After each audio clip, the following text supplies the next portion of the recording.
Well, welcome back to Harmonize Your Life, Conversations on Self-Care for Women of Color with your host, Dr. Toni G. Alvarado. I am so excited about our conversation on today. I believe it is a timely conversation. I hope that it is intriguing and informative for those of you who are watching by YouTube or listening to us on Spotify or Google or Apple Podcasts or Anchor. So we'll be right back in just a moment with our special guest. I will introduce our guest and we will begin.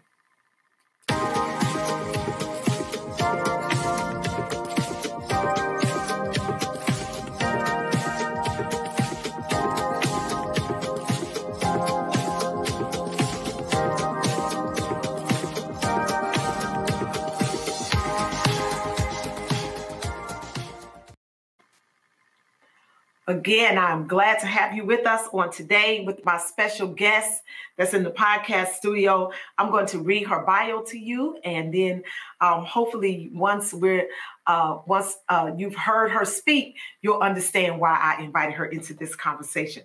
So Aisha F. Thompkins has over 17 years of combined HR experience in both public and private sectors. Her areas of expertise include organizational leadership, equal employment opportunity, laws, employment best practices, diversity and inclusion, conflict resolution, and leadership development.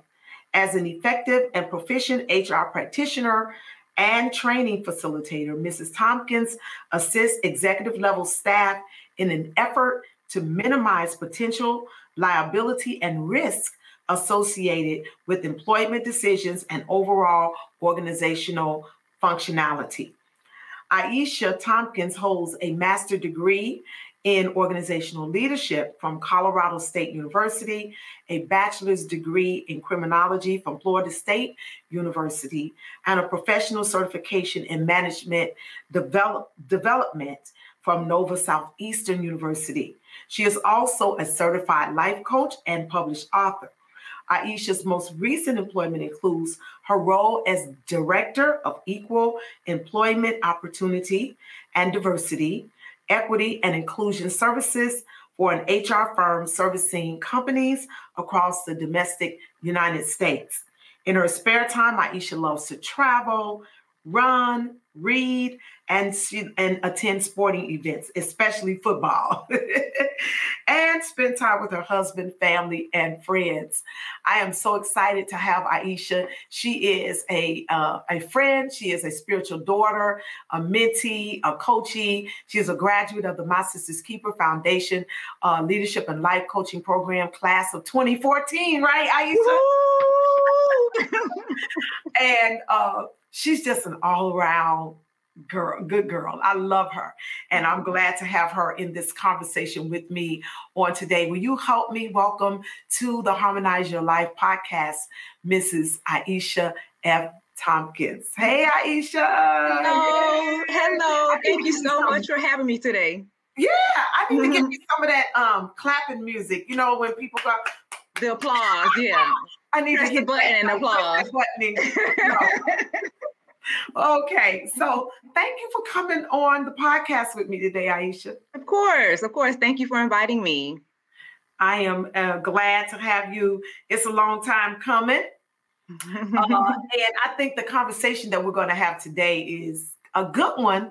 It's a timely conversation that I think a lot of our listeners will appreciate, and hopefully will enlighten some people and encourage some people today concerning their hair journey. Our subject for today, if you are tuning in with us today, our subject for today is you are not your hair. You are not your hair. And Aisha and I both have some real interesting things to say on a personal level, but we also have some things. We understand, Aisha, that there's social oppression, there is abuse, discrimination, and historically for women of color, for Black women, where we have had issues around our hair. Right. We spend a lot of money on our hair. We spend a lot of time fixing our hair. When I was reading some articles, one of the articles that I'm referencing here is the article. It says the connection between hair and identity in Black culture. And I'm going to read something that they say that the author of this article says: social oppression, abuse, and racial discrimination have historically forced many Black women to hide their hair. For example, before the emancipation, hair wraps were used as a sign of oppression, social status, and a means for Black women to make themselves less attractive to their owners, even in slavery.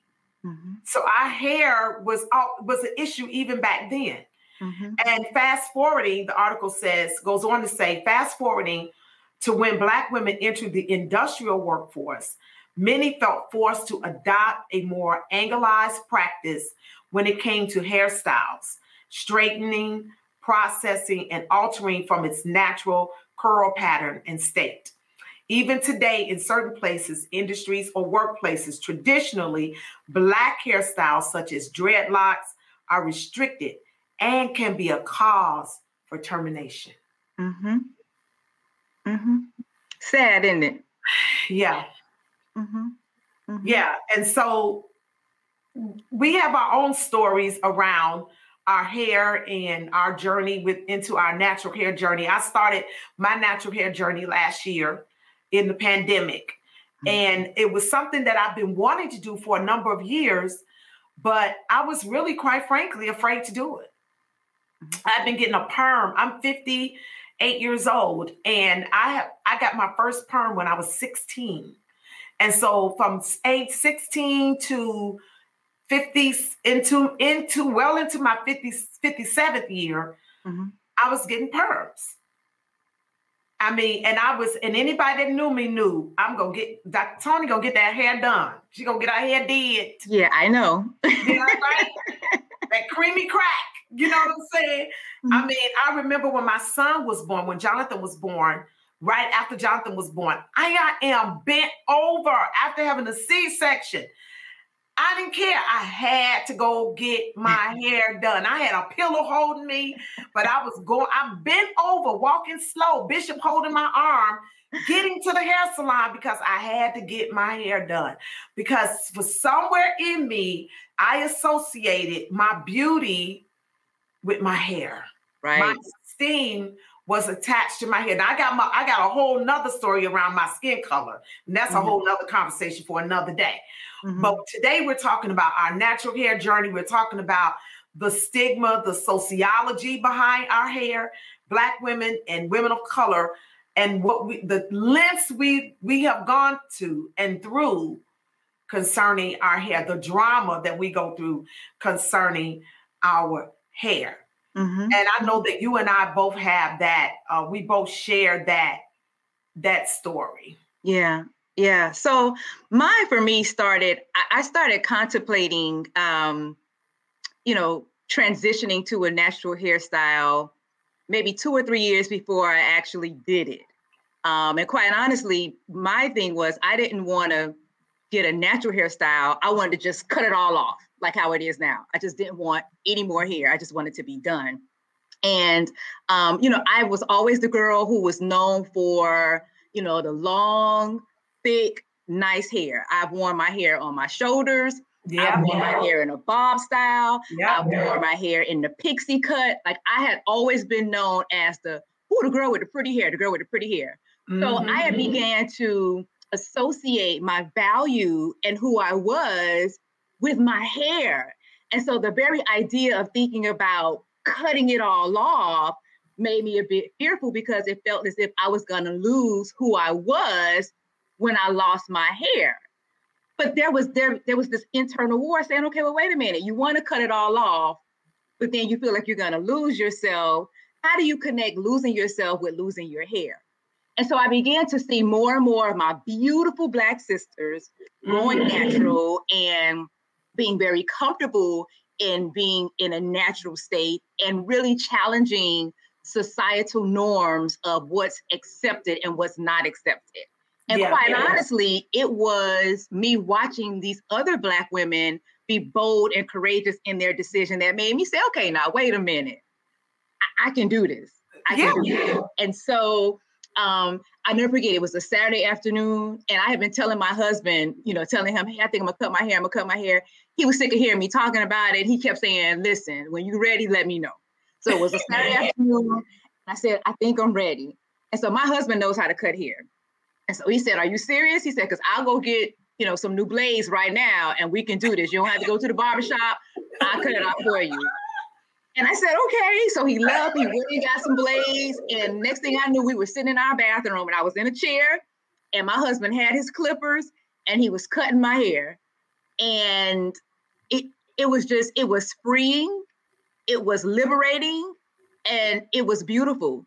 And it was a moment for my husband and I, because he helped usher me into this new place of acceptance of who I was without the need to have to feel as if I was being accepted by social norms or accepted by people, what other people were going to think. And I have just embraced it since then. And, sometimes I let it grow on the colder months. I let it grow. I wear mine like yours, Dr. Toni, sometimes. And then when it gets hot, I cut it all off. You never know what you're going to get. But I've just really embraced this transition because it's helped me to be more accepting of who I am instead of accepting what society says I should be. Yeah. And when you said it was your watching other Black women and other women of color accept and wear it and own it. You know what I mean? Mm-hmm. That was me, because for me, my mom, my sisters, all of them had gone natural, and I was the last holdout, and I would always say, listen, I would say things. I made inner vows like, if I die in between touch-ups, y'all better get somebody in here to touch up my hair, because y'all better lay me out right, And I was saying those kind of things, and I didn't even realize how I was keeping my own self in bondage. Yeah. By those things that I was saying. I want to play a clip for you, because when I started the journey, it was last year during the pandemic, everything shut down. Right. And and I would tell you, when the salons shut down and they said we couldn't get it, I had a panic attack. I was just going to ask you, did you have a meltdown? I had a meltdown. I was texting Monet, my stylist. I gotta understand. I gotta go to church. I gotta be on the live stream. My hair gotta be right. I was like, oh my God, what am I gonna do? Mm-hmm. Mm-hmm. I literally freaked out and it was around making sure that my hair, I was like really, really stressing out about what am I gonna do? Can't get to the hair salon and all those things as relates to my hair. So when I started, so I said, well, I'm just going to first let my perm grow out. Let me see how I do. And she worked with me. And then, but while I was going through it, my girlfriend, Roz, my BFF, she was like, you can do it. And so one day I was sitting up in my bed, and I didn't even know about this movie. I'm going to show a clip. And I'm telling you, when I got done watching this movie, I literally sat in my bed, and first of all, I couldn't believe that I ran across this clip, first of all, because I was like, are you following me or something? Is Netflix following me or something? Because I'm going through this, and I've never seen this before. I want to pull something up on the screen. Can you see this? So it's this movie here, Nappily Ever After, right? And so, great movie.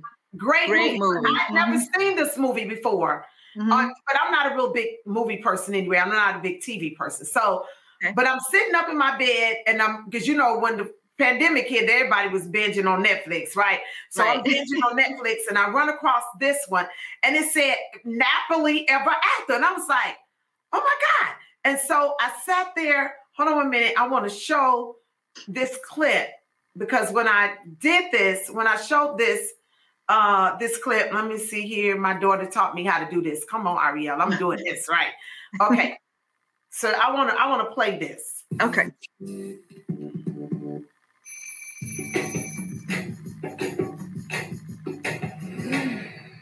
My baby. Ever since I was a kid, my hair was everything. I had to be fixed. Only then was I perfect. Baby. Perfect. Baby, you're my go-to girl. Good job. Tonight is going to be the happiest moment of my life. What do you get? The perfect woman. Meet Lola. I was expecting a ring. You said I'm perfect. 24/7 perfection. You never let your hair down. You don't want you on the account. You can sponsor like 6 kids with that money you spend it for your hair. Excuse me? I apologize to my daughter. She knows better. Wow. Just be yourself. Who would that be? The anal compulsive Miss Perfect cut or the not fun, never spontaneous weave? Well, personally, I really like the weave.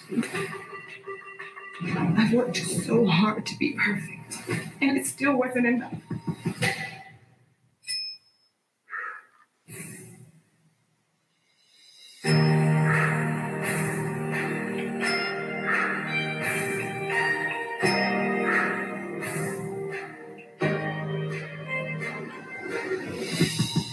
I almost lost my mind. I left myself behind.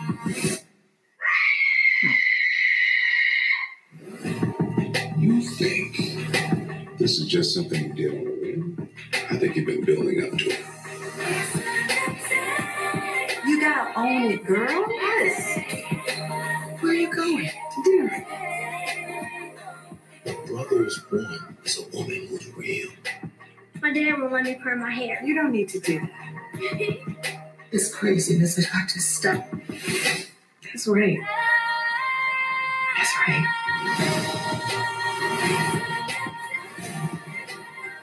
My hair was like a second job.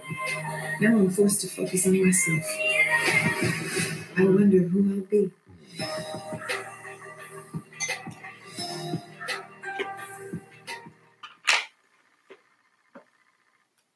Yes, yes. Did you hear what she said? She said my hair was like a second job. It was. Drop the mic. She said it was like a second job, and then she said, now I'm forced to focus on me. And this, our topic today, you are not your hair, is so important because we have internalized so many messages about who we are based on what the culture has said to us about who we are.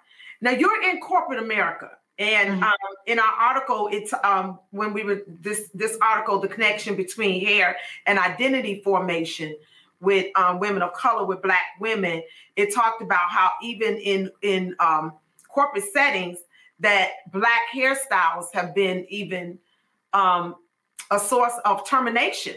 Yeah. So now I personally never received, I was never on the receiving end of discrimination when I made my transition. I got some funny looks. Some people thought that I was battling cancer and that's why I cut all of my hair off. There was this obvious discomfort within, there was this obvious discomfort that people had within my immediate office about my hair, but they were afraid to say anything. They couldn't ask. They were afraid. I kind of had to hear the little rumblings in the background.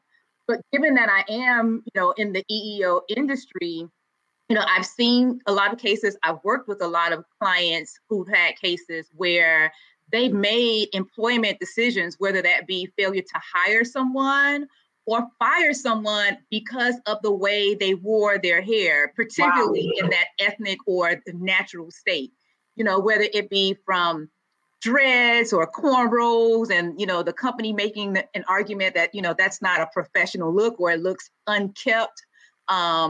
To women wearing their braids or their afros, there's this discrimination around natural hair, so much so where several states now have had to implement or put laws on the books that essentially bans discrimination against natural hairstyles. It's called the Crown Act, and the Crown Act essentially stands for creating a respectful workforce for natural hair.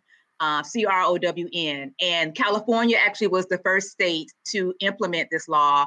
And then New Jersey, New York, Virginia, Washington State, and Maryland so far has this law now on the books. So, I mean, just think about it. The fact that there has to be a law put in place to tell companies and employers that you cannot make an employment decision based upon the way someone wears their hair, particularly ethnic hair. That law is for us.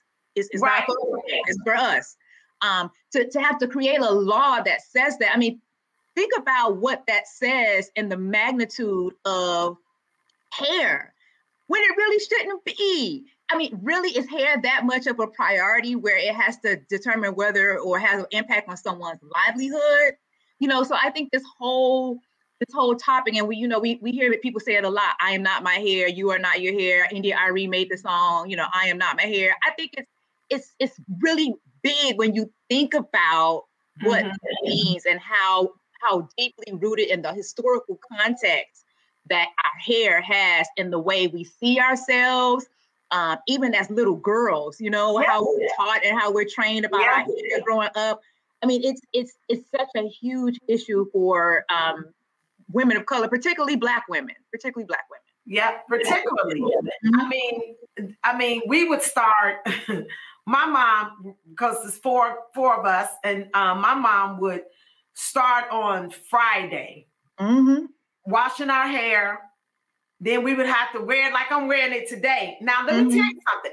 And when my mom would braid our hair on the day, like she would let it dry naturally. And then, of course, you know, you had the straightening comb with the crown. What is it?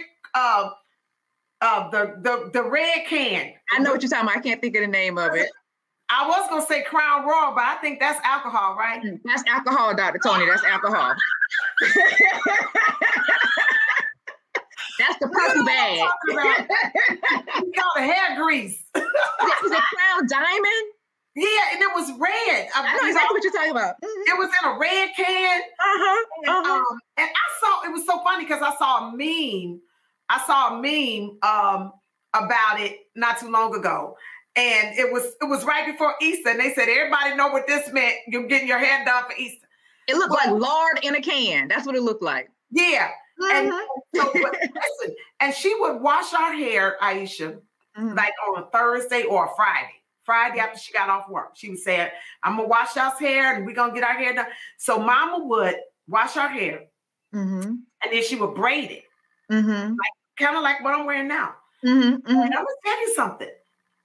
On those weekends, when she would do our hair, if my hair was braided like this, I wouldn't go outside. You better not, because you're going to sweat it out. And all that hard work she put in is gone. I wouldn't go outside until she pressed my hair. Because I didn't want anyone to see my hair like that. And I was a little girl. I didn't want to bite, and I would be crying. Oh, go. Because she was, going to let it dry natural. And then, of course, she'd be pressing it. Your ear be burning, and you get burned. And be still. And she holds you between her, right here, between her legs, right here.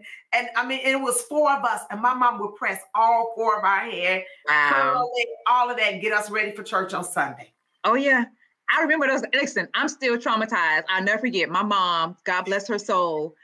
She was straight ironing my hair one Saturday night before church on Sunday morning. And somehow or another, she made a mistake and she dropped the hot comb. Oh, yes. And it fell on my thigh.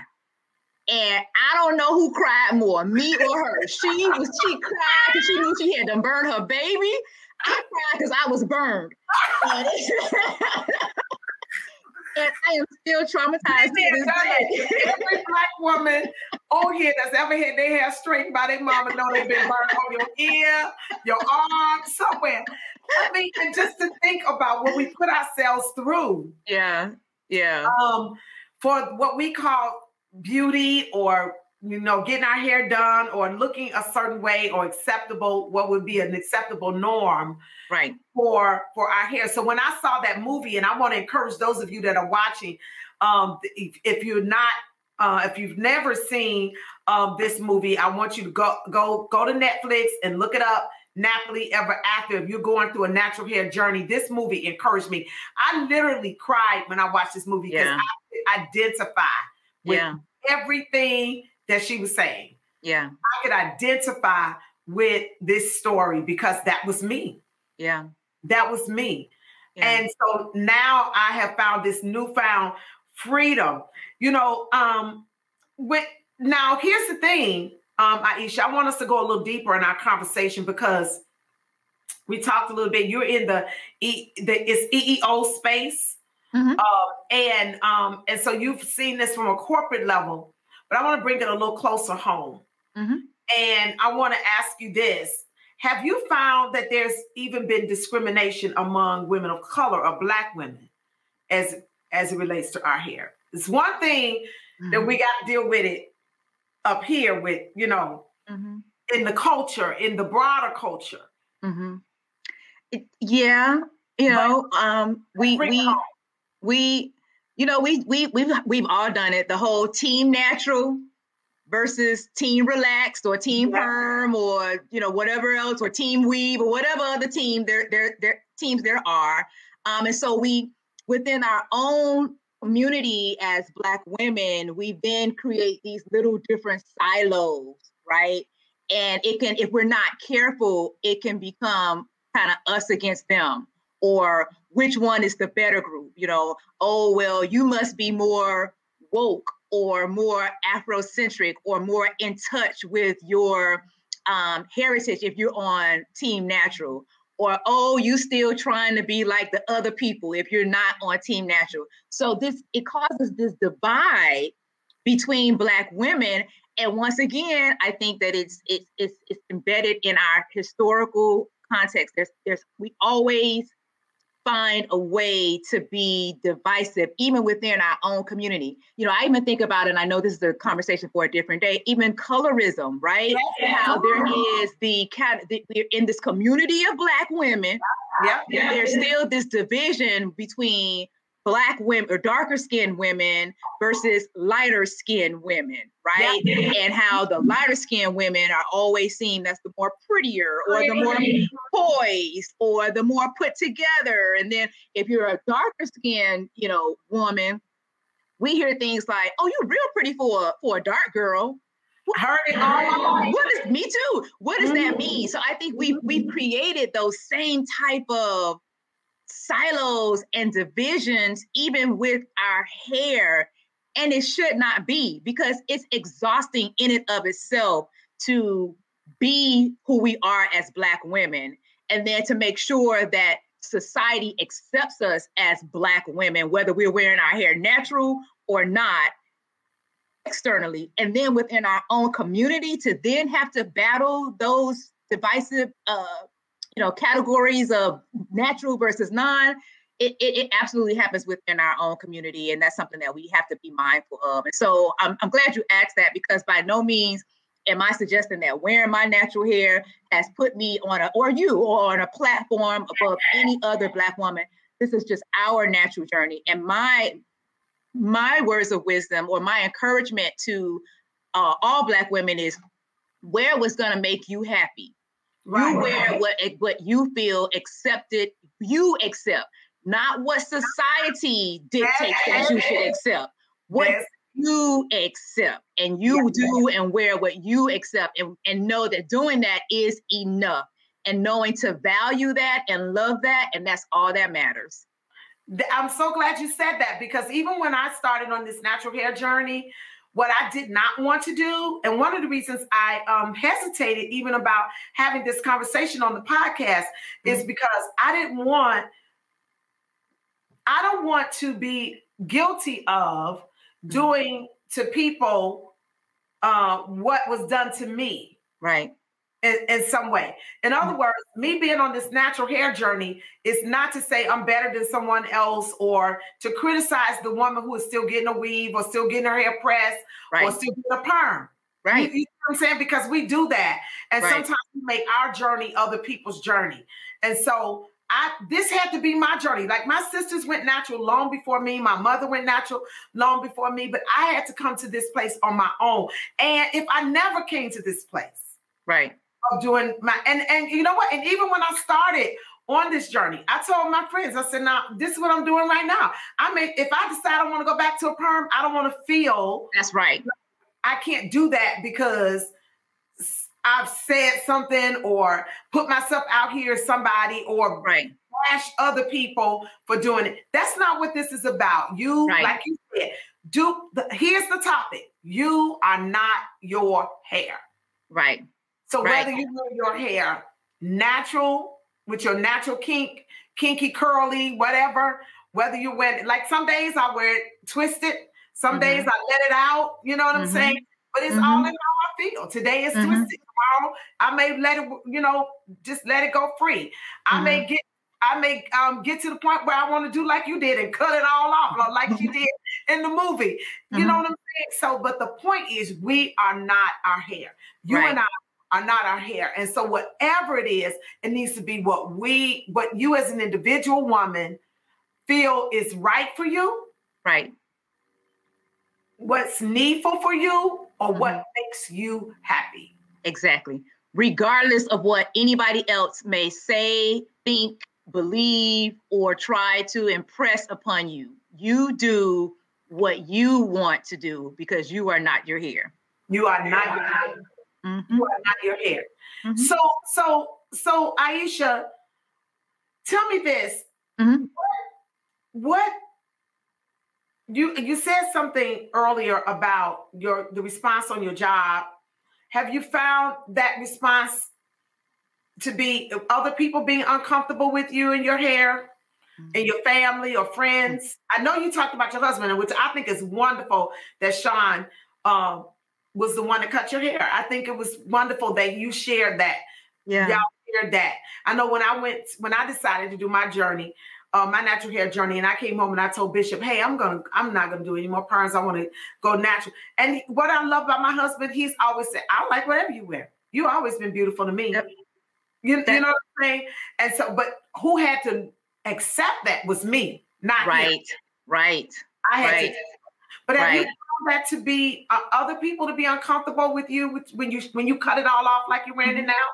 I did. So my girlfriends were all on board. They were, woo, that's awesome. And actually, a lot of my girlfriends had already made the transition and they were natural. I was kind of late to the party. Sean, my husband, he loved it. What I found was the older members of my family, particularly the older women, they struggled with it. And I heard comments like, what she went and cut all her hair off like that for? All that beautiful hair she had and she done cut it all off around here looking like a little boy. Why would she go cut all her hair off? Because again, we got to think of this from a historical context. Yes. For them, your hair, and you, the Bible talks about your hair being the crown of glory and so forth and so on. But for them, their hair made them who they were. And there was a social acceptance around good hair and hair that was straight and silky and manageable. She got good hair. She could go inside the big house because she got good hair. But those of us who don't have good hair and that's kinky and coiled, then they got to be out there on the plantation. And so a lot of my older family members, they struggle with it. They've come around now because they know I really don't care, and I'm gonna keep. The more they talk about it, just made me go a little lower with it. So they've come around to it, but I definitely got a lot of backlash from some of my older family members. Yeah. And that whole good hair thing, I heard that growing up. Oh, she got good hair. He said, and even me, even though my hair was permed, I would stuff like, oh, you got a good grade of hair. Good grade of hair. So what's good hair? You know what I'm saying? What is bad? Really is the question. What is bad hair? So and we say stuff like, I'm having a bad hair day. Right. I don't even know what good hair and bad hair means. And here's the even better question.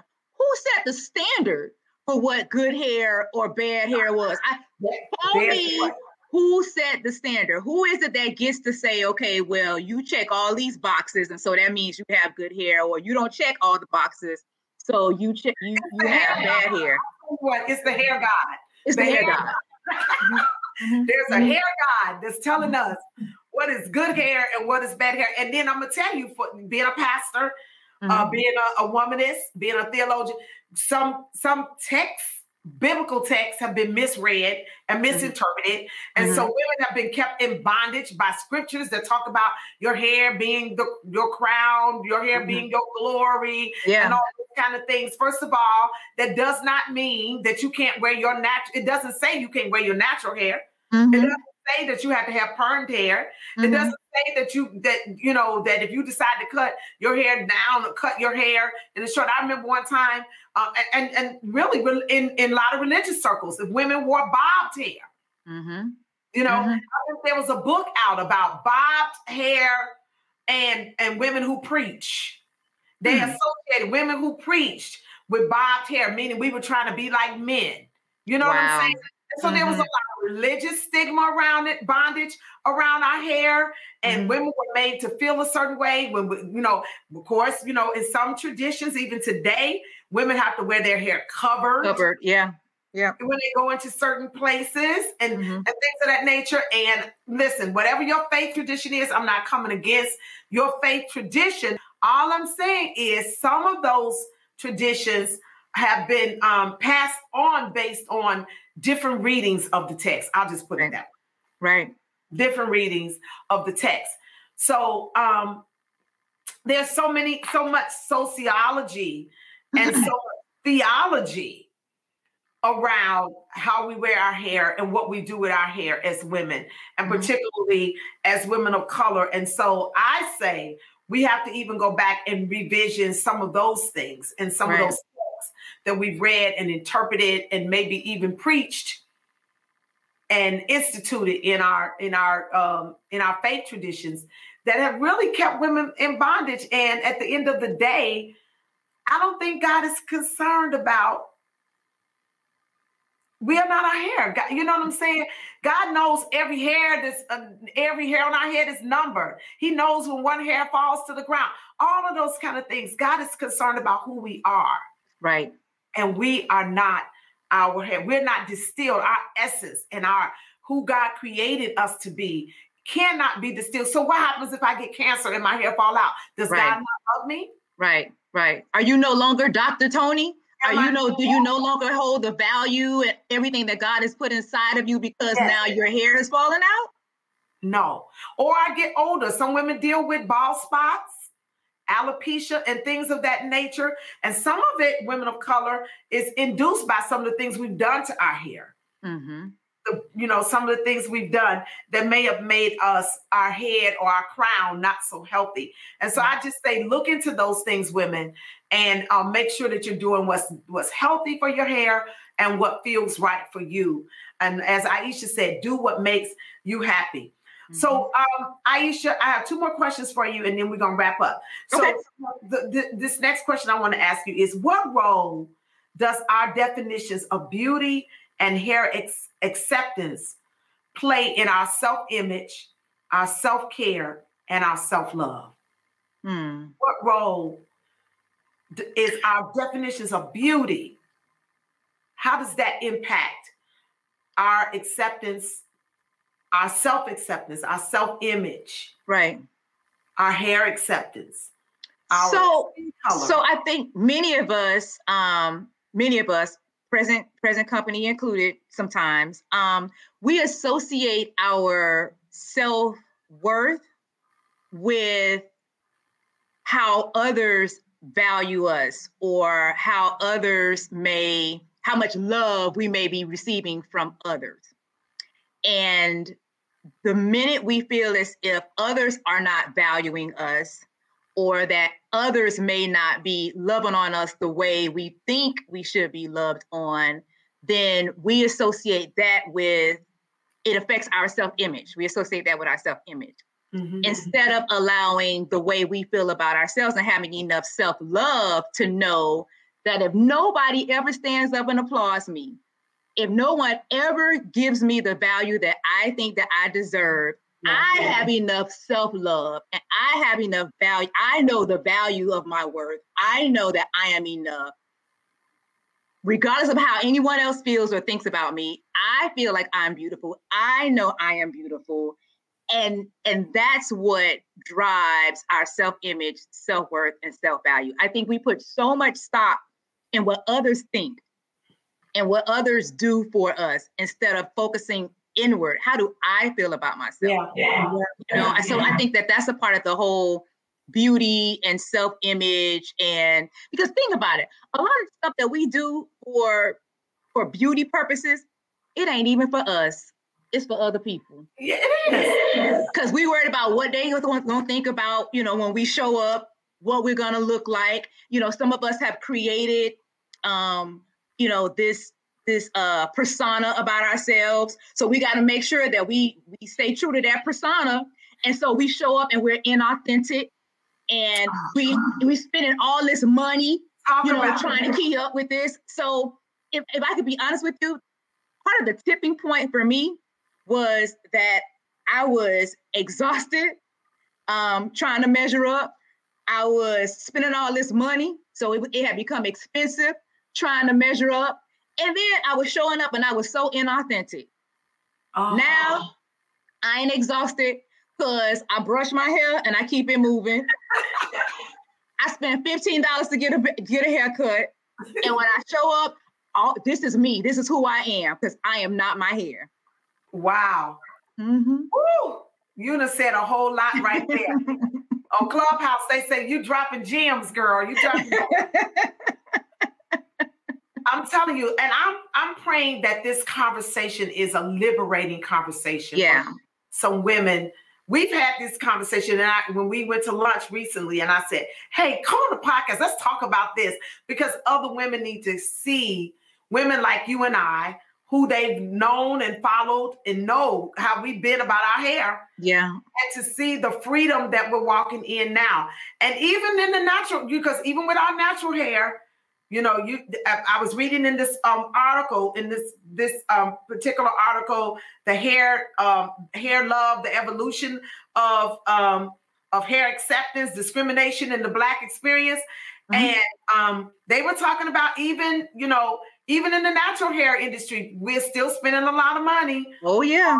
Because you're buying products and trying to find what works for your hair and things of that nature. So please, even if you're doing the natural hair journey, get what you need to get. I'm not saying don't get products, but make sure that, you're not bankrupting yourself and making bad decisions financially because you're trying to show up a certain way. Right. Because even in the natural hair, you can spend a lot of money buying products and stuff like that.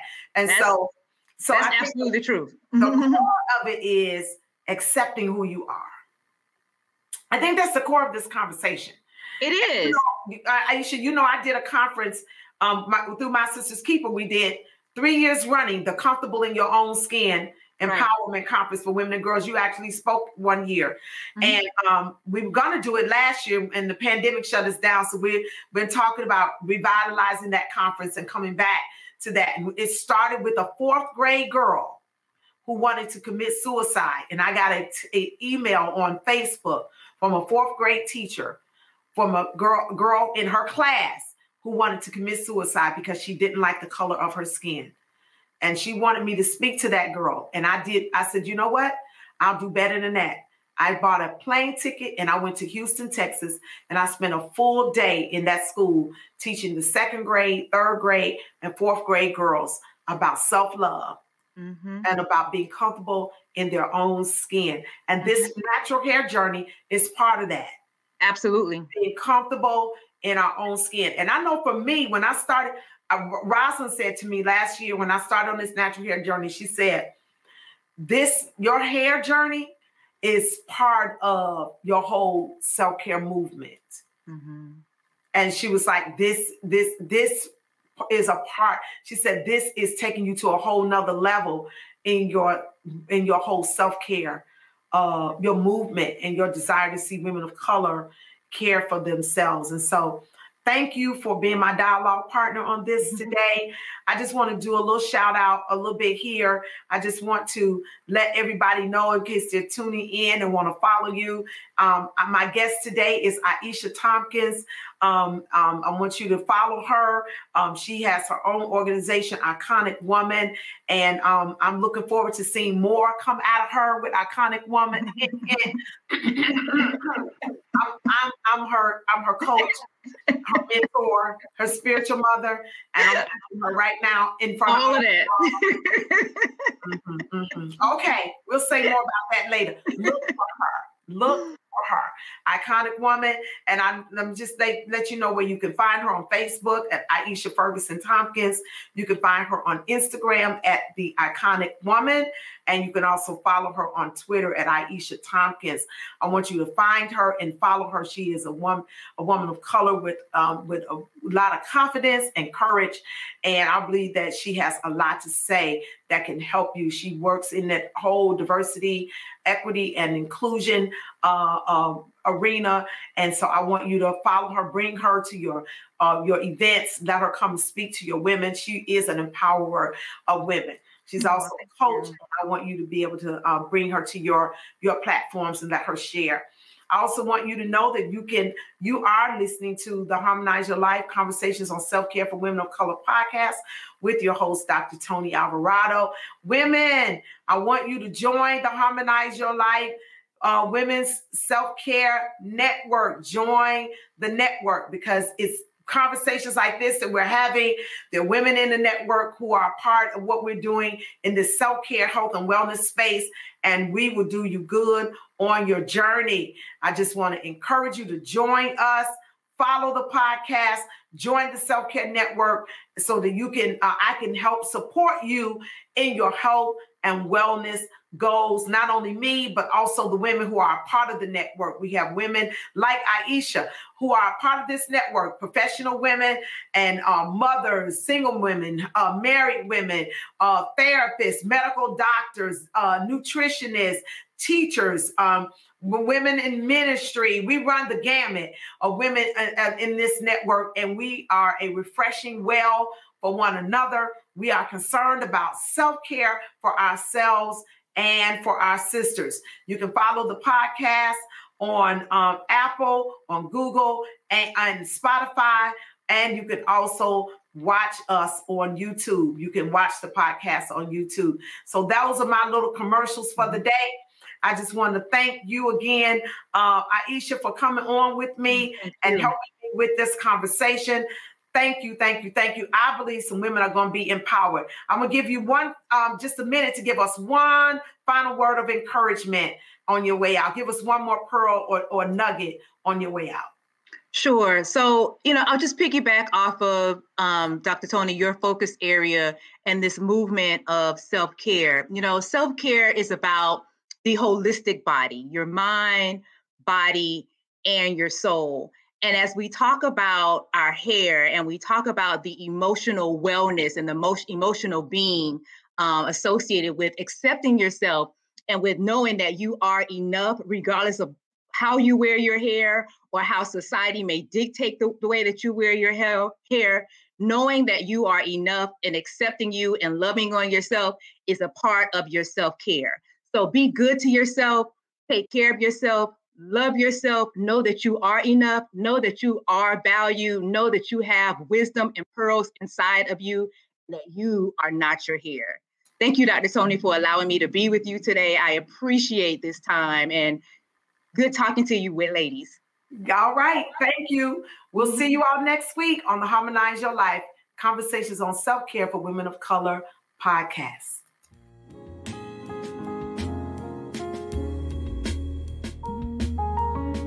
Hi, this is Dr. Toni Alvarado. I am so delighted about bringing the Harmonize Your Life podcast to you. Would you do me a favor? If you are enjoying this podcast, would you email me at hello@drtonialvarado.com? I want to hear from you. I want your feedback. I want to know if there are any other topics that you are interested in as it relates to wellness, self-care, nutrition, or just overall bringing harmony into your life. Email me, contact me at hello@drtonyalvarado.com.